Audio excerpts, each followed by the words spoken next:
Hola a todos and welcome back to the channel. Today I'm in Residencia Puerto Marina here in Los Alcázares. That's it behind me, and this is the next stop in my Where to Live series. Now, before anybody jumps into the comments, it's important to note that despite the name, it's not a marina. So there's no harbour and there's no yachts moored outside.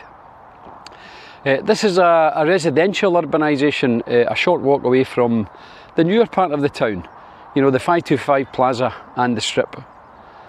So today I'm going to show you what it's really like to live here, warts and all, so you can decide if it's right for you.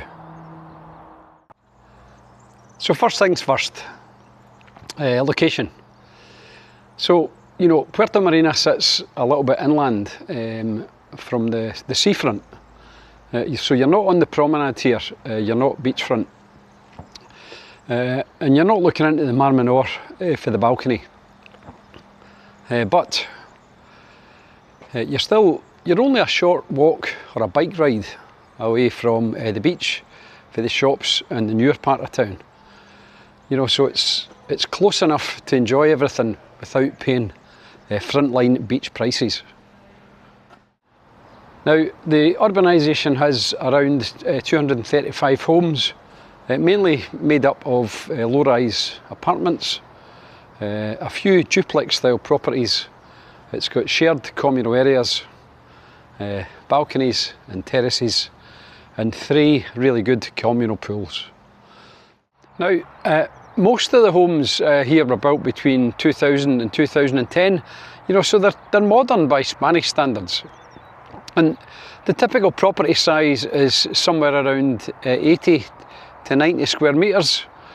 So, you know, they're practical, sensible size properties, but with limited storage in them, it would be difficult to live here full time, although many people do. One thing people often ask me about the property in Spain is the build quality. You know, so because of the age of these properties, you will find, you know, proper sized bedrooms, decent living spaces, separate kitchens in a lot of cases, and reasonable storage, but tight to live full time and usable balconies. You know, in terms of day-to-day living, Puerto Marina works well, probably more for a holiday home than for a full-time home, in my opinion. From Puerto Marina you've got reasonable access to the supermarkets, cafes, restaurants, medical centres, public transport, and, you know, the 525 Plaza and the town centre. So you probably don't need a car for everyday living, although, you know, having one, it does make life easier. And many of the apartments come with a parking spot in the underground car park, but not all, so check that out. The atmosphere here is just generally quiet and residential, although it does get much busier and noisier during the summer months. You know, you'll see full-time residents, retirees, long and short-term renters, and, you know, some holiday home owners. You know, Puerto Marina is not party central, it's not rowdy, and most of the time it's not noisy either. About a third of the properties are full-time residents, a third are holiday homes, and the final third are rentals. So there's a decent mix. So let's talk about some pros and cons. So for Puerto Marina, I'd say the main pros are, you know, they're sensible size homes. They can be more affordable than seafront properties. It's got a holiday complex feel about it. I would say it's less touristy feel and kind of easier parking than more central areas. And it's got, you know, a decent layout. You know, if you want somewhere that feels like a holiday resort, well, this will work for you. you know, now for the downsides, because there are always some. So let's talk about the cons. The main cons here are there's no sea views, it's not in the promenade, it's less wow factor. You might have older kitchens and bathrooms in some properties. It can feel a bit plain, it's not very Instagrammable. And you know, noise can be heard from other properties. And it's quite a bit away from the old town, if you like the old town.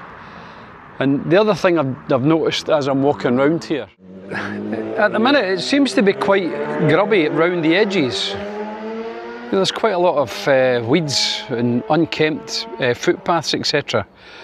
Now, there are community fees here to consider. And I would have thought that this would be taken care of as part of that. And maybe I'm wrong. You know, maybe the council should be doing it. But it just detracts from the look of it a bit when you've got these untidy weeds growing up around the edge of the building. Is it a council issue? Is it a resort issue? If you know, let me know in the comments. So Puerto Marina is, you know, it's a very secure complex.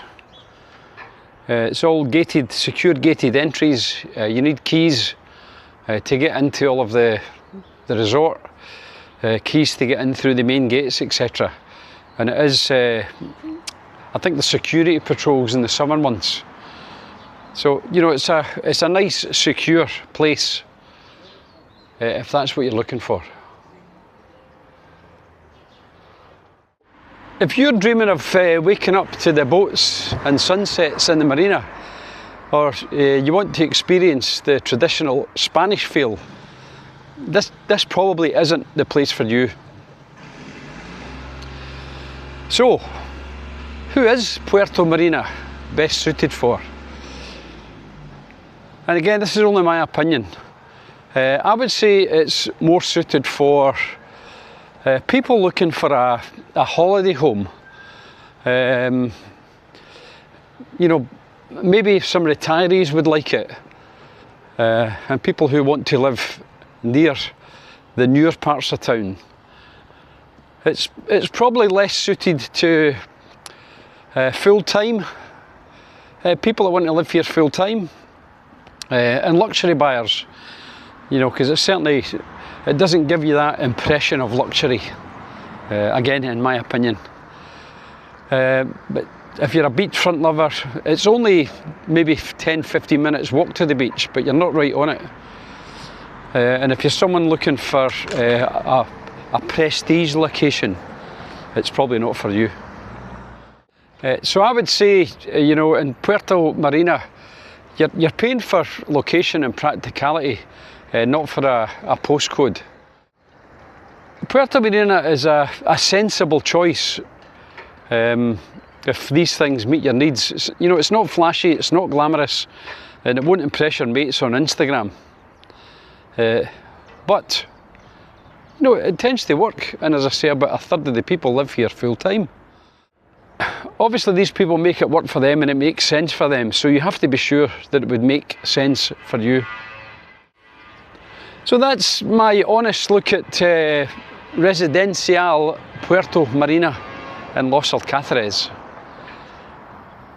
And as always, you know, if you're enjoying this series of videos, make sure you like and subscribe, because I'm going to be covering all of the main areas here in Los Alcázares.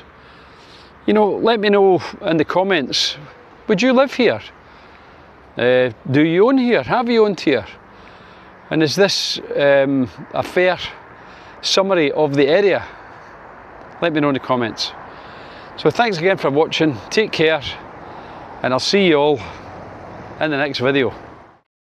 Which is all about El Divino. Hasta luego.